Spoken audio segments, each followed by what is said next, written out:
Hi, I'm Lauren. Welcome back to my craft room. Today is a new Whimsy Stamps release day, and I created this fun shaker slimline card to, to celebrate the new release.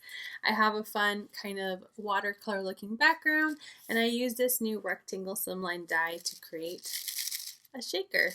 So I hope you enjoyed this video, and you can check out all of the brand new products released down in my description below.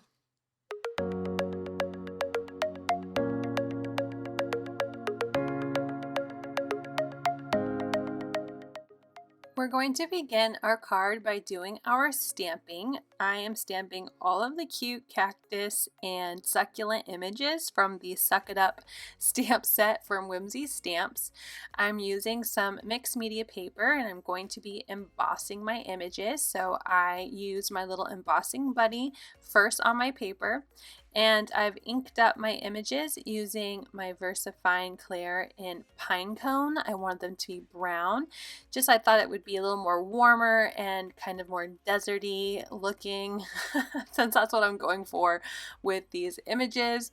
I'm going to use some detailed clear embossing powder on those images, and then I will use my heat gun to melt down that embossing powder and heat up my image, and that way I will have nice raised lines for all of my images because I'm going to be doing some watercoloring. Now my favorite way to watercolor my images is using my Zig Clean Color brushes. I'm just going to go through my cactus and just show how I color. I won't be showing everything or all the flowers, but you can get an idea of how I lay down my color. So I put any color where I want it to be the darkest on my image, so around the edges of my cactus, as well as those detailed lines from the artwork. And then I'm going to use my blender brush, which is a clear water liquid coming out of the brush, and this will blend that color into the open area. So that way I can still have some shadow and dimension with my watercolor. It's just like shading with a darker color. So I start by applying the darker part of my image and then use the blender brush to blend that out. Now for this succulent here, I am going for a look from green down to purple at the root of the succulent. I don't know if you've seen a lot of succulents, but there are some really pretty kind of purpley blue looking ones, and that's what I was trying to go for here. So I blended in that green with the blue all the way around for all the different pieces of my succulent, and then now I'm going and blending the purple into the blue, so going the other way. And as you can see, I was apparently too lazy to get out my cloth, so I'm just using my hand to clean my brush every time, so I'm not mixing colors where I don't want them to be as I use that blender brush. So I wanted to brighten up that blue and purple, as you'll see in just a second here. So I'm laying down some more color, just trying to keep those colors vibrant, but still having a little bit of dimension by having the darker color towards the inside of the plant. Now for my next succulent, I decided to go back to my greens, but I wanted to use more of a lime or a yellow green because there are also some beautiful succulents that are more of a pastel green color, so I wanted to show that with this little guy here. So I laid down the light green and then I went in with the dark green, and now I'm just blending those together. Again, trying to keep the darker color towards the inside of the plant, so at the bottom of those little leaves of the succulent, and that way there still is shadow and dimension, and that lighter color is where, you know, the light source would be shining onto my succulents. Now for my light source for these images, I don't really have one. I'm just kind of coloring like the light source would be coming from the front of the card, like the card receiver is the light source. Oh, you're the light source of this card. And that way I'm not really worrying about shadowing. It's more coloring my images. So there really is no light source. It would just be like the front of the card. So just adding color again for this cactus, similar to how I did my first one.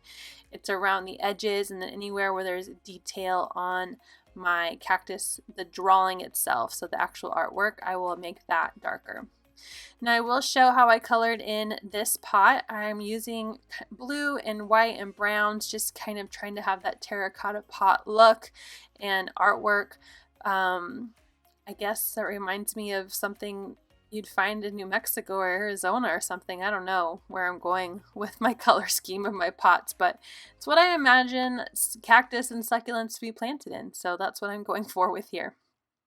And my final plant, I am just doing purple and blue because I really like that color combo of my other succulent, and I wanted to have another plant with those same colors so that one, succulent's not alone. We have multiple colors and different shades of green to really brighten up this card and to have some diversity in our plants so they look really pretty with each other.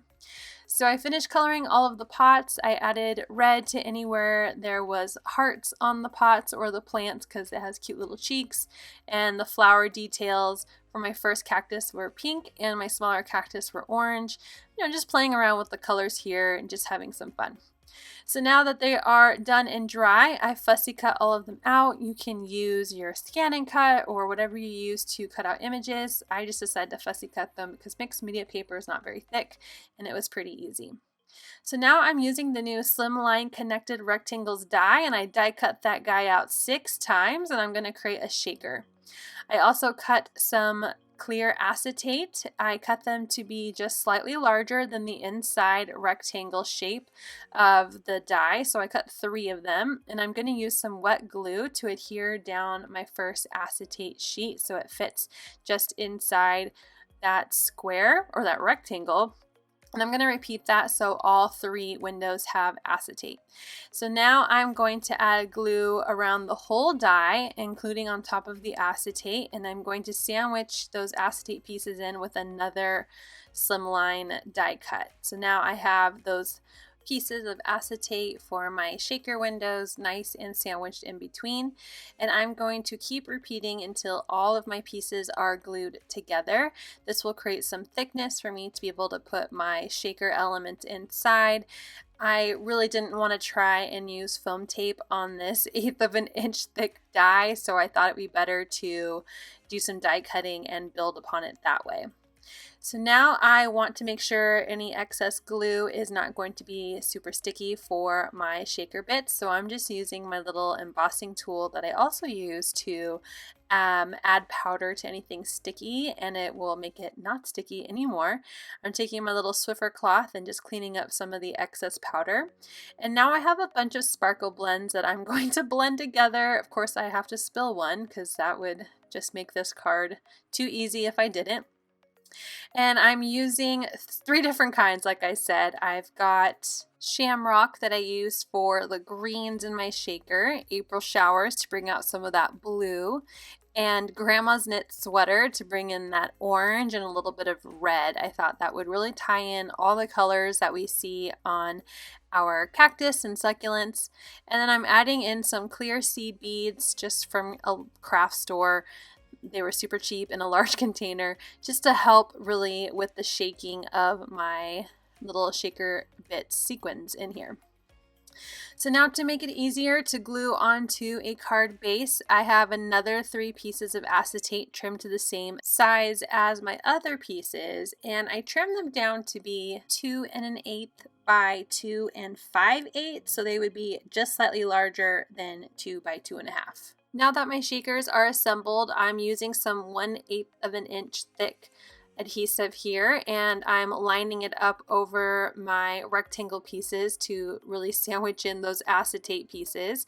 But then I realized I don't have my background ready, so I peeled off all of that release paper for no reason. So I wanted to make a kind of watercolor background using the same colors as what's on my cactus and succulent. So I'm taking 6 different Distress Oxide colors in different shades of green, purple, blue, and yellow, and I will list those down below in my description if you want the exact colors, but just use what's in your stash that you have colored your images. I sprayed them with my distress sprayer, and I'm just picking up color onto my mixed media paper that I have trimmed down to fit on the front of a Slimline card. Now I know I put some colors close to each other that will create kind of a muddy color, but I was okay with it because brown is also on my card, but really it didn't smudge together to make brown. I was really happy with how vibrant it turned out. I thought it looked really pretty, and I used my heat gun just to help dry up or speed up the drying process.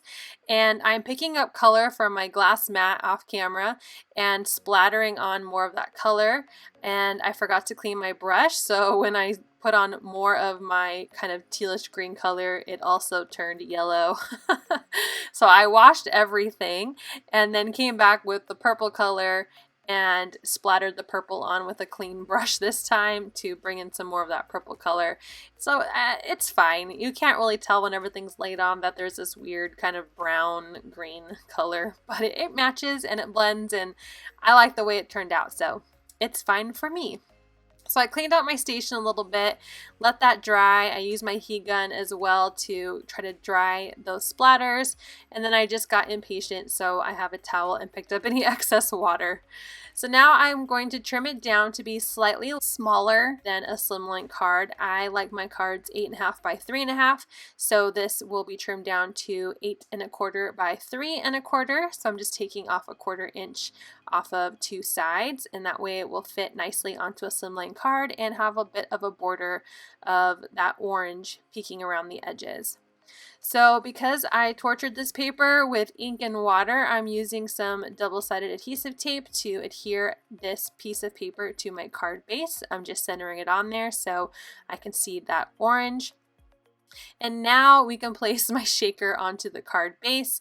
I'm going to add some wet adhesive just in case that sticky adhesive for some reason wouldn't be as sticky.